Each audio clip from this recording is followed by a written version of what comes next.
Well, alrighty then, hello there, my name is Bodax, and I am back with an SAO variant Showdown video. So the game has been out for nearly 2 days, and I've been grinding on and off, as you can see, as of when I'm recording this video. I'm level 14, start of day 2. I've been re-rolling quite a bit. I mean, this video is not really about which units I went with, but you will see it later on in the video anyways.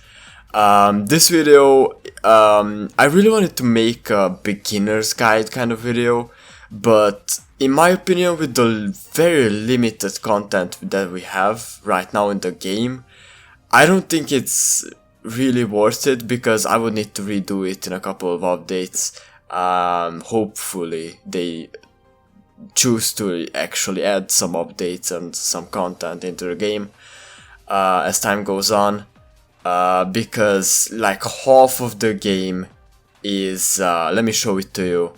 Half of the game is basically like this, so there's very limited stuff that we can do. It feels a bit half done, honestly. Like literally all the events are locked. There's there's very limited stuff. But anyways, so this video will be about what to focus on here early game, at least with the content that we have now. So I've seen some tier lists and similar videos. I honestly don't really know which units are the best. I did hear that the Fire Kirito, as I said in my initial video, Asuna, probably the SSR Lisbeth, Leaf, like all the SSRs basically are decent. I mean, there's only four or five that we can pull. Like, I mean, 5 SSRs in the game currently on release. That's not a lot. That's not a lot. But yeah, I mean, it is what it is.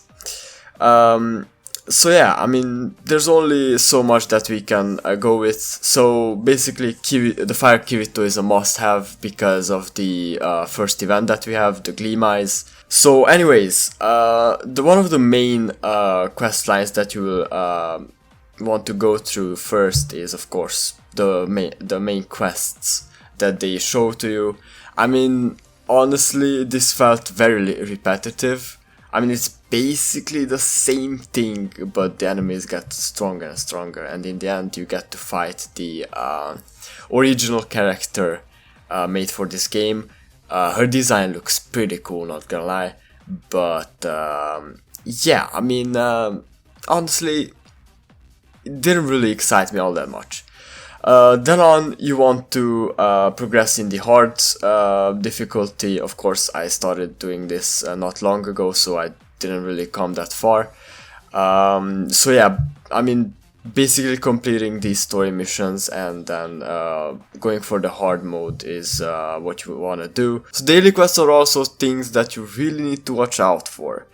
Of course, farming some gold, farming EXP is very vital here in the beginning of the game, and farming these wind memories, or water or fire memories, are also very needed here in the beginning, because you really want to max limit break your characters, and you really don't want to miss when these reset. As far as I know, if I'm not wrong, for me it resets at 8 PM CET, so Central European Time Zone. So you may Google and check out in your time zone, because this is something you really want to farm. One thing I'm really unhappy about is the lack of auto mode. Honestly, it's not really fun to farm these gold stages 3 times each day in manual mode, and then do the same thing 3 times for the EXP stage and then for the memory stage. So I mean, it's a bit iffy, but again, I think auto mode should be something that could come with a future update. That is what I'm hoping. but then again they could just you know, do as Punishing Grey Raven does and just go without auto mode and just let us do everything, which is, I don't know if it's a huge positive for this game or not, but I mean, I'll let you decide what you think. Now, we also got this Ferocious Predator limited time quest today. It looks pretty interesting. It does give a lot of these limit breaking materials, so I also recommend you to do this. You also have 3 tries here total each day, so this is also something to look out for. Of course, if you have the boost pass, then you can do like double the amount of tries and you get a lot more rewards and everything. So I was talking about limit breaking characters. Of course, you need to if you're talking about SSRs, you do need to level up the character to level 60, and then you will be able to max limit break them right here. You do need these what are these called? Actually, let me check it out while I'm here. So these records. So of course these are different for sword users or defenders or you know, I mean attackers. I'm sorry, defenders and supports, I guess. And of course you also need one of their elemental memories. So very interesting. Of course it's a lot different from Unleashed Blading. And then of course you can unlock their stars if you get copies of them by summoning. So yeah, that is how you make your character stronger. Other than that, of course, you do have you can do the same stuff with ability cards. You do upgrade those as well. You know, level them up. You do get copies, and you know, so on and so forth. The same thing as with characters. Now, of course, the only event that we have is the Gleamize boss battle, ranking event. I don't even know what to call this, but it's most probably a ranking event, just as it was in Unleashed Blading. So they were kind enough to give us one of these bonus tabs where we can check out which characters are worth to use and which ability cards are worth using as well. By the way, these ability cards have amazing looking arts. I mean, just look at that. Very, very nice. Very, very nice arts that this game has. Honestly, I'm leaning toward this than Unleashed Blading arts. Unleashed Blading has some pretty nice arts, but this one, with the moving and everything, I mean, animated arts are just so good. So of course we do have the fire, the SSR Lisbeth, which is a fire element character, and the SSR Kirito, which is a fire element summonable character, and the Asuna. Now these are the summonable, premium characters, and then you do get this free SSR Silica. Oh wait, is this the free one or the summonable one? I think that is the free one. And then there is the Water Kirito, which you get for free.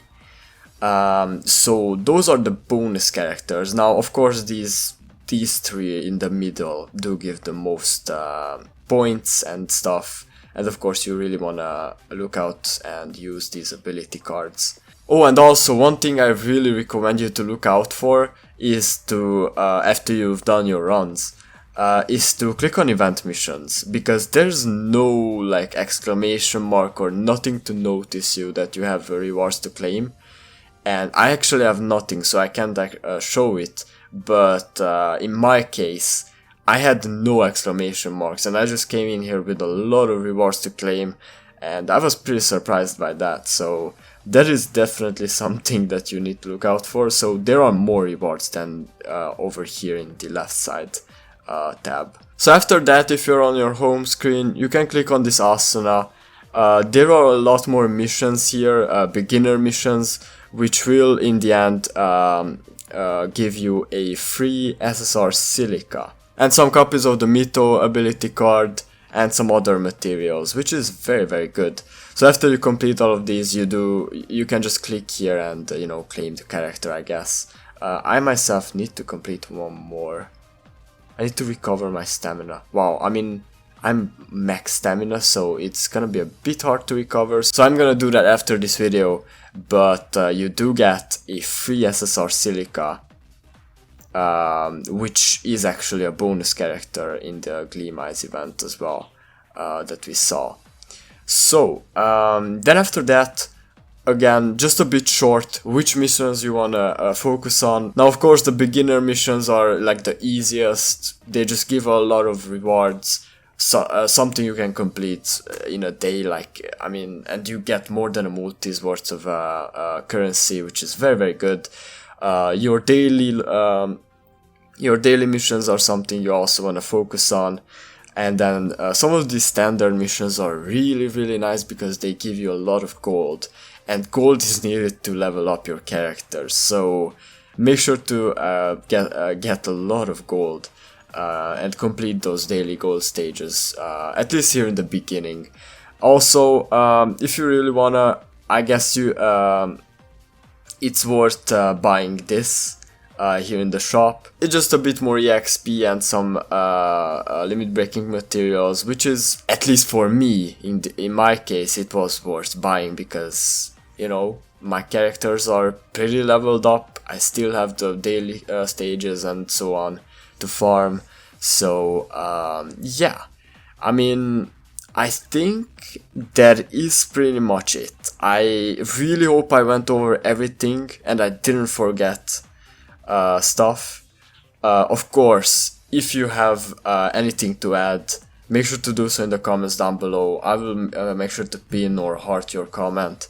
But I really, really hope I went over everything. Oh, and by the way, if you're wondering about if you should scout or not, I would just save up, as with, you know, every gacha game. Just save up, because the characters that are gonna be releasing from this point forward should be stronger than the ones that on these standard banners. So, and of course, there's a lot of SAO characters that are yet to be released, like Sinon, Alice, you know, a lot of characters that we don't have. So I would advise you to wait for them and you know, try your luck. There's a lot of currency that you can farm out, unless there's someone you really want in this current character pool. But yeah, other than that, that has been it for the video. I really hope you enjoyed it. I really hope it helped, and I will make a more complete beginner's guide later on, once we do get more event modes and other content. And yeah, with that, I really hope you enjoyed this video. I really hope it helped. Enjoy the rest of your day, and I'll see you in the next one. Bye bye.